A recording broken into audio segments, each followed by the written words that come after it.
नमस्कार, आप देख रहे हैं न्यूज 18। मैं हूं आपके साथ मेनका चौधरी। इधर नैनीताल के विश्व प्रसिद्ध कैंची धाम में 15 जून को मेला लगना है, जिसमें 3 लाख यात्रियों के आने की संभावना है। ऐसे जाम से बचने के लिए खुद मुख्यमंत्री पुष्कर सिंह धामी ने मीटिंग कर मोर्चा संभाला। सीएम धामी ने अधिकारियों को साफ निर्देश दिए हैं कि श्रद्धालुओं को किसी तरह की कोई दिक्कत न हो। कैंची धाम पिछले कुछ सालों में दर्शन के लिए ट्रैफिक जाम का पॉइंट बन गया है, तो इसका असर बाकी जिलों के टूरिज्म और कारोबार पर भी पड़ रहा है। बीते दिनों कैंची धाम समेत उत्तराखंड के कई टूरिस्ट प्लेसेस पर जाम लगा रहा, जिसमें देहरादून, मसूरी, रामनगर, हरिद्वार, ऋषिकेश समेत कई जगहों पर सैलानी और स्थानीय लोग परेशान दिखे।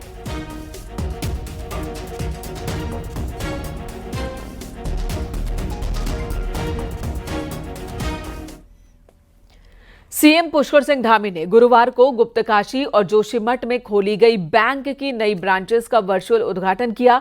इस दौरान मुख्यमंत्री ने कहा कि गुप्तकाशी और जोशीमठ चारधाम यात्रा का केंद्र है और देश दुनिया के लोग यहां आते हैं, और ऐसे में इन जगहों पर बैंकिंग सेवा के सुधार से श्रद्धालुओं को भी फायदा होगा। इन दोनों ही स्थानों पर जहां बाबा केदारनाथ और भगवान बद्री विशाल के दर्शन के लिए इन्हीं स्थानों से लोग होकर जाते हैं। ऐसे में इन स्थलों पर बैंकिंग सुविधाओं का नेटवर्क न केवल चारधाम यात्रा में आने वाले श्रद्धालुओं और पर्यटकों के लिए बहुत सुविधाजनक होगा, उनके लिए उपयोगी होगा, बल्कि वहां के स्थानीय लोगों के लिए भी, व्यापारियों के लिए, होटल व्यवसायियों के लिए, परिवहन संचालकों के लिए, किसानों के लिए, ढाबे वालों के लिए, आसपास के क्षेत्र वाले लोगों के लिए बहुत सहायक सिद्ध होने वाला है। इधर सीएम पुष्कर सिंह धामी ने गुरुवार को सचिवालय में राज्य वन्य जीव बोर्ड की 21वीं मीटिंग ली। इस दौरान मुख्यमंत्री ने वन विभाग को निर्देश दिए कि वन संरक्षण के साथ साथ स्थानीय लोगों की आजीविका से वन संपदाओं को जोड़ने के लिए ठोस प्रयास किए जाएं। मुख्यमंत्री ने कहा कि इकोलॉजी और इकोनॉमी के बीच संतुलन बनाते हुए अगले 10 सालों के लिए व्यापक योजना बनाते हुए इको टूरिज्म को प्रोत्साहित किया जाए। उन्होंने मानव वन्य जीव संघर्ष की घटनाओं में तेजी से राहत देने के लिए डिजिटल ट्रैकिंग सिस्टम लागू करने का भी सुझाव दिया। इस मीटिंग में संरक्षित क्षेत्रों और उनके 10 किलोमीटर के दायरे में आने वाली नदियों में खनन पट्टों में 1.5 दर्जन प्रस्तावों समेत कुल 25 प्रस्तावों को हरी झंडी भी दी है।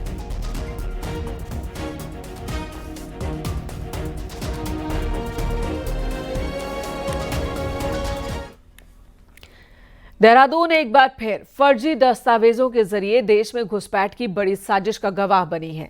हाल ही में पुलिस ने 5 बांग्लादेशी नागरिकों को गिरफ्तार किया। इन विदेशी नागरिकों के पास से उत्तराखंड के फर्जी आधार कार्ड मिले हैं और इसके पीछे कोई संगठित गिरोह काम कर रहा है, जिसकी तलाश अब पुलिस कर रही है।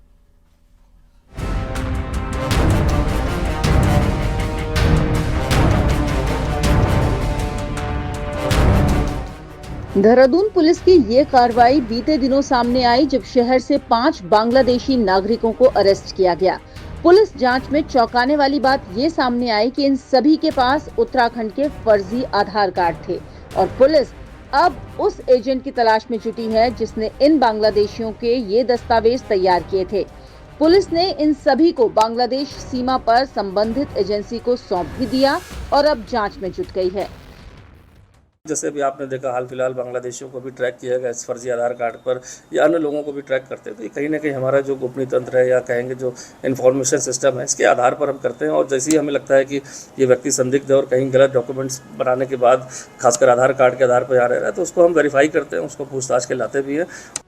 ये कोई पहला मामला नहीं है। इससे पहले भी ऋषिकेश और देहरादून में कई सीएससी केंद्र पर पुलिस कार्रवाई कर चुकी है, जहां विदेशी नागरिकों के लिए फर्जी आधार कार्ड बनाए जा रहे थे। वहीं पुलिस का कहना है कि हर सेंटर पर लगातार निगरानी बनाए रखना आसान नहीं है और यही वजह है कि ये एक बड़ी चुनौती बनता जा रहा है। किया गया है और ऐसे सेंटर से इनको भी हिदायत दी गई कि जो भी डॉक्यूमेंट्स वो देखते हैं जिस पर वो आधार कार्ड या अन्य चीज़ें बनाते हैं, उसको जरूर वेरीफाई कर ले और उनको लगता है कि कोई व्यक्ति ऐसे कागज़ को प्रस्तुत कर रहा है जो कहीं संदिग्ध है, तो तत्काल पुलिस को सूचना दे, जिससे कि पुलिस द्वारा भी उस डॉक्यूमेंट्स को वेरीफाई किया जा सके। फर्जी दस्तावेजों के जरिए देश की सीमाओं को पार करने वाले ऐसे मामलों ने एक बार फिर आधार प्रणाली की सुरक्षा पर सवाल खड़े कर दिए हैं। अब देखना ये होगा कि प्रशासन इस चुनौती से कैसे निपटता है। सत्येंद्र बर्तवाल, न्यूज़ 18, देहरादून। और अगली खबर उत्तरकाशी से आ रही है, जहां पर यमुनोत्री हाईवे पर भूस्खलन ट्रीटमेंट कर रही कंपनी मानकों को ताक पर रखकर काम कर रही है और यमुनोत्री हाईवे पर मलबा डंप कर रही है। स्थानीय लोगों ने आक्रोश दिखाया। वहीं यात्रा सीजन में लगातार कार्य कर रही कंपनी पर सवाल उठ रहे हैं और इनके काम की वजह से जाम भी लग रहा है, क्योंकि सड़क पर मलबा रखने की वजह से वो मलबा रोड पर बिखर रहा है और यात्रियों को दिक्कत हो रही है। कंपनी के मनमाने रवैये पर स्थानीय लोग सवाल उठा रहे हैं। बलवीर परमार हमारे सहयोगी इस वक्त हमारे साथ जुड़ चुके हैं। बलवीर, ये जगह अपने आप ही खतरनाक है, डेंजर जोन है, और उसके बाद मलबे को सड़क पर रखना, ये तो साफ साफ किसी बड़े हादसे को दावत देने जैसा है।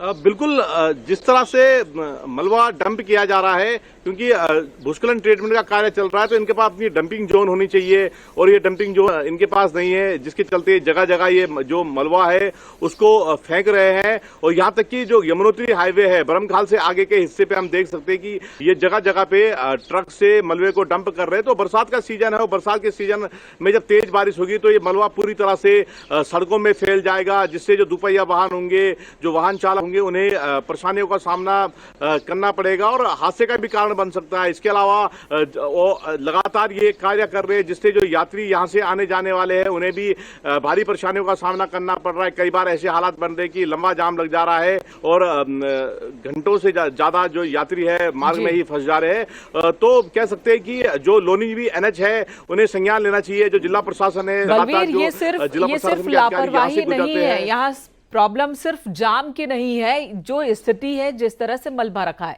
एक तरफ तो आप पहाड़ों की ट्रीटमेंट कर रहे हैं ताकि कोई हादसा ना हो, और दूसरी तरफ हादसा हो जाए ऐसी स्थिति आप खुद ही क्रिएट कर रहे हो।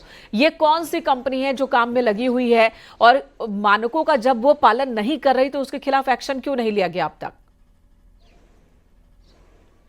बिल्कुल, जो लोनीवी NH है उसने ये कार्य जो हरियाणा की एक कंपनी है उसको दिया है, और यहाँ कंपनी जो यमुनोत्री हाईवे कहीं भी जगह पे कार्य कर रही है, पर जो डंपिंग जोन इनके पास होना चाहिए वो डंपिंग जोन इनके पास नहीं है, जिसके चलते जो ये मलबा जो तो बिना डंपिंग जोन के ही काम करने की इजाजत कैसे दे दी गई? बिना डंपिंग जोन के ही काम करने की शुरुआत कैसे कर दी गई?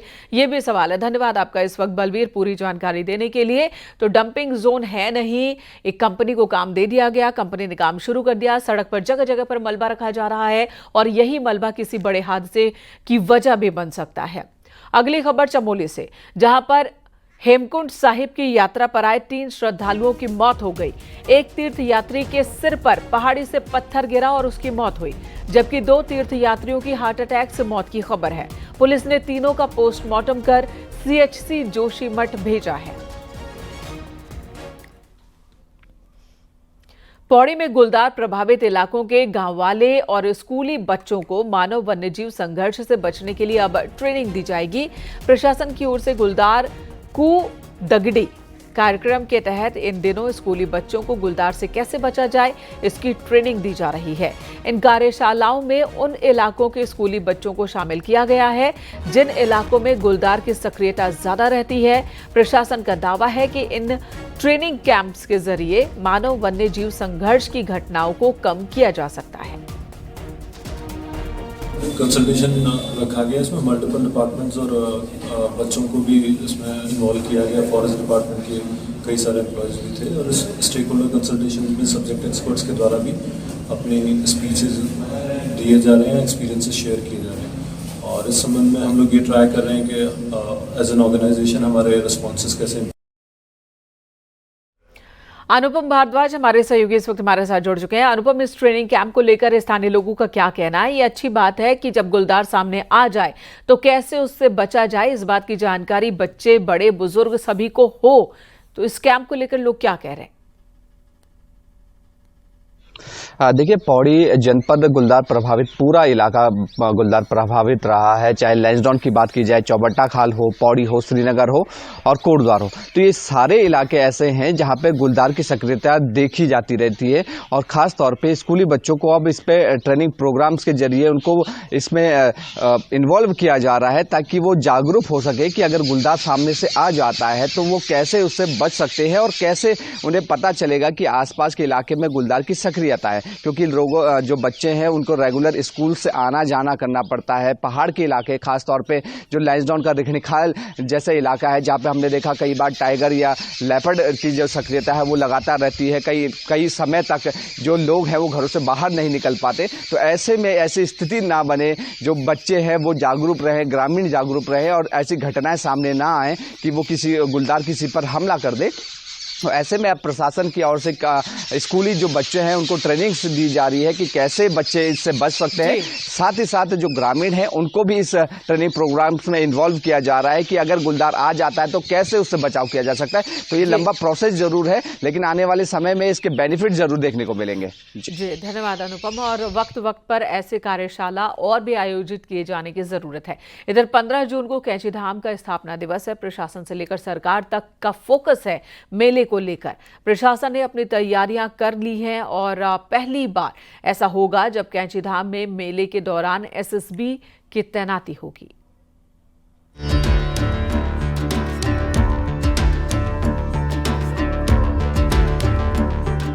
कैंचीधाम में बाबा नीम करोली के स्थापना दिवस की तैयारियां जोरों पर चल रही हैं। पिछले साल के मुकाबले इस बार 2 गुना ज्यादा श्रद्धालुओं के आने की उम्मीद है, लिहाजा प्रशासन ने अपनी तैयारी तेज कर दी है। इस बार भी पहाड़ों को जाने वाला ट्रैफिक वाया रामगढ़ से डाइवर्ट होगा। इसके साथ ही कैंचीधाम में गाड़ियों के लिए 0 जोन भी बनाया गया है। वहीं भवाली, भीमताल, हल्द्वानी, नैनीताल से शटल सेवा कैंचीधाम के लिए लगाई गई है। तो पुलिस एसडीआरएफ के साथ में पीएसी और होमगार्ड को भी ड्यूटी पर तैनात किया गया। पहली बार एसएसबी को भी कैंचीधाम में लगाया गया है। फोकस 3 तरीके के रहेगा। एक तो ट्रैफिक व्यवस्था, पार्किंग और क्राउड मूवमेंट, स्टैम्पिड ना हो, और सुरक्षा व्यवस्था, कहीं पे ऐसा घटना ना हो। इन तीनों एंगल पे हमने आज पूरा ऑफिसर्स के साथ ब्रीफ कर लिए हैं और एक रिव्यू भी हो गया है। कैंचीधाम में हर साल श्रद्धालुओं की संख्या बढ़ती जा रही है और क्राउड मैनेजमेंट प्रशासन के लिए चुनौती बन रहा है। पब्लिक को वहाँ पे ना रुकने दिया जाए, जिसे प्रसाद मिलते रहे वो चलते रहें। और ट्रैफिक के लिए प्रशासन ने सब रोका ही है। तो शटल सेवा की अच्छी व्यवस्थाएं होनी चाहिए, लोगों की मनमानी नहीं होनी चाहिए। कैंचीधाम के स्थापना दिवस को लेकर सीएम धामी ने भी मीटिंग की और अधिकारियों को सभी व्यवस्थाएं चाक चौबंद करने के आदेश दिए। कैंचीधाम में इस बार 3 से 4 लाख श्रद्धालु आने की उम्मीद है, तो सरकार से लेकर प्रशासन तक व्यवस्था बनाने में जुटी हुई है। हालांकि आपको भी अगर कैंचीधाम स्थापना दिवस के दिन आना है तो सरकार की जो व्यवस्थाएं हैं उनको बनाने के साथ दर्शन करें, ताकि आपको दर्शनों का पुण्य मिल सके और सरकार को व्यवस्था बनाने में सहयोग मिल सके। वीरेंद्र बिष्ट, न्यूज़ 18, नैनीताल। उधर देहरादून में भी पार्किंग की समस्या से जल्द ही राहत मिल सकती है। देहरादून में प्रशासन स्मार्ट पार्किंग के ट्रायल में जुटा है। इसमें परेड ग्राउंड, कोरोनेशन अस्पताल और तिब्बती मार्केट के पास स्मार्ट पार्किंग स्पॉट बनाया जा रहा है। डीएम का कहना है कि देहरादून में पार्किंग एक बड़ी समस्या है, जिसे देखते हुए मल्टी लेवल पार्किंग्स बनाए जा रहे हैं और इन पर काम बहुत जल्द शुरू कर दिया जाएगा। कि एक तो गिवन स्पेस में ही 3 टाइम्स 4 टाइम्स पार्किंग हम कर सकते हैं। हम जितना वर्टिकल जाना चाहें वी कैन गो। और सेकंड, जो ट्रेडिशनल सिविल कंस्ट्रक्शन पार्किंग होती है उससे इसकी कॉस्ट कई गुना न्यून है, कई गुना कम है। देहरादून आरटीओ में गुरुवार को भी कर्मचारी पब्लिक ट्रांसपोर्ट से सफर करके ऑफिस पहुंचे, जहां ऑटो में ओवरलोडिंग मिलने पर एक विक्रम सीज किया गया, जबकि आरटीओ को सिटी बस में कोई भी खामी नहीं मिली। ज्यादातर कर्मचारियों ने बताया कि सिटी बस में साफ सफाई की गई है। दरअसल हर गुरुवार को आरटीओ के सभी कर्मचारी पब्लिक ट्रांसपोर्ट का इस्तेमाल करते हैं, ताकि पब्लिक ट्रांसपोर्ट की स्थिति का सही पता चल सके। हॉल से आरटीओ ऑफिस से पकड़ा, उन्होंने 8-9 लोग बिठाए। मैंने उससे पूछा भाई आप मत बिठाओ 4 लोग, तो उन्होंने कहा कि क्यों, तो मैंने कोई बात नहीं, फिर आपके चलान होगा। फिर हमने यहाँ पर उनकी गाड़ी बंद कर दी, ओवरलोडिंग में लाइसेंस सस्पेंड किया जाएगा। और विक्रम वालों को और जो भी ऐसी गाड़ियाँ पब्लिक ट्रांसपोर्ट की जो चौराहे पे रोक रही हैं। केंद्र सरकार की ओर से कोटद्वार को सेंट्रल स्कूल के रूप में बड़ी सौगात मिली है। केंद्र से कोटद्वार में केंद्रीय विद्यालय को लेकर शासनादेश जारी किया गया है, जिसके तहत 1 से 5 तक की कक्षाओं के संचालन को इसी सत्र से शुरू किया जा सकेगा। वहीं सेंट्रल स्कूल शुरू होने के मौके पर खुशी जाहिर करते हुए कोटद्वार विधायक और विधानसभा अध्यक्ष ऋतु खंडूरी ने मोदी सरकार का धन्यवाद किया। उन्होंने कहा कि 20 सालों से कोटद्वार की जनता केंद्रीय विद्यालय की मांग कर रही थी, जो अब पूरी हुई है। वहीं ऋतु खंडूरी ने सीएम धामी का भी धन्यवाद किया। अगले 30 दिन में यहाँ पर सेशन शुरू करेंगे। क्लास 1 से लेकर क्लास 5 तक का सेशन जो है वो शुरू होगा।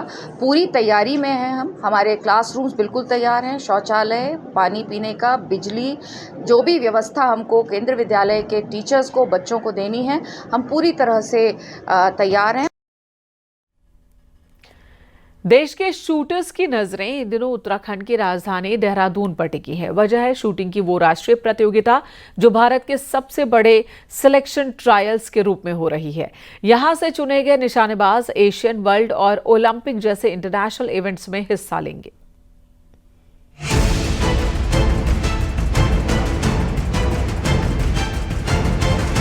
देहरादून के महाराणा प्रताप स्पोर्ट्स कॉलेज का शूटिंग रेंज में इन दिनों देश की सबसे बड़ी निशानेबाजी प्रतियोगिता चल रही है। करीब 2600 शूटर यहां जुटे हैं, जो यूथ, जूनियर और सीनियर तीनों कैटेगरी के हैं। इन ट्रायल्स के जरिए राइफल और पिस्टल दोनों कैटेगरीज में करीब टॉप 100 शूटरों का चयन किया जाएगा और यही खिलाड़ी एशियन गेम्स, वर्ल्ड चैंपियनशिप और साथ ही ओलंपिक तक भारत का प्रतिनिधित्व करेंगे और ये ट्रायल्स 30 जून तक चलेंगे।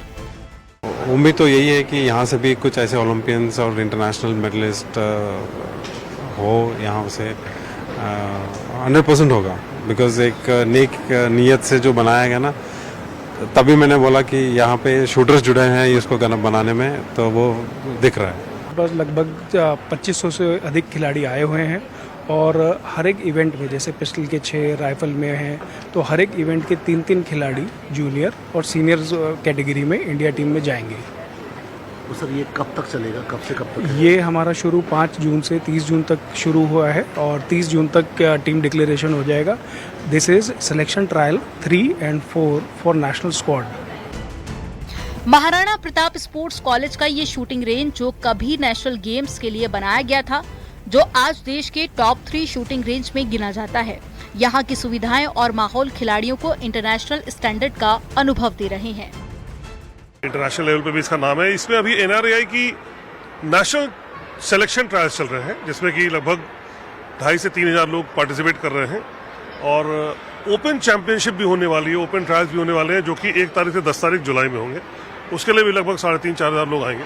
तो अब मैं कहूँगा कि बहुत एक अहम जो भारत का एक कहेंगे कि हम नेशनल टीम की जो चैंपियनशिप सिलेक्शन है वो कामयाब होगी।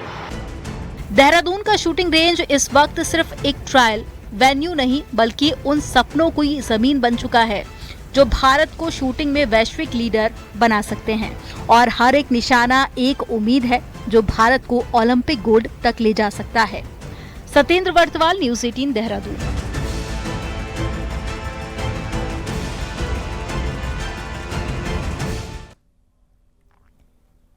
उत्तराखंड में मौसम एक बार फिर बदलेगा और गढ़वाल से लेकर कुमाऊं तक कई जिलों में तेज बारिश की संभावना है।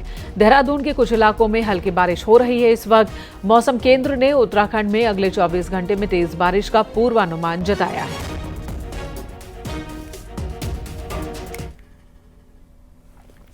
रामनगर रेंज के गुलजारपुर में वन तस्करों ने वन कर्मी पर गोली चला दी है, जिसके बाद वन कर्मचारियों ने भी जवाबी फायरिंग की और इस दौरान वन कर्मचारियों ने एक वन तस्कर को गिरफ्तार किया, जबकि तस्करों का सरगना और बाकी तस्कर मौके से भाग गए। उनकी तलाश चल रही है।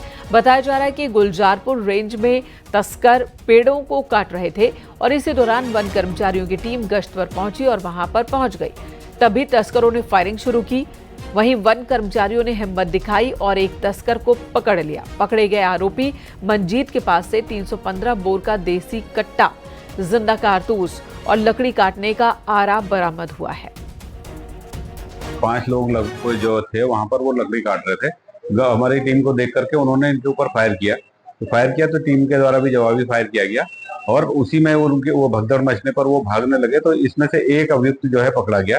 जब इसकी तलाशी ली गई तो इसके पास से एक 315 बोर का कट्टा मिला है और उसके साथ में 2 जिंदा कारतूस मिले हैं।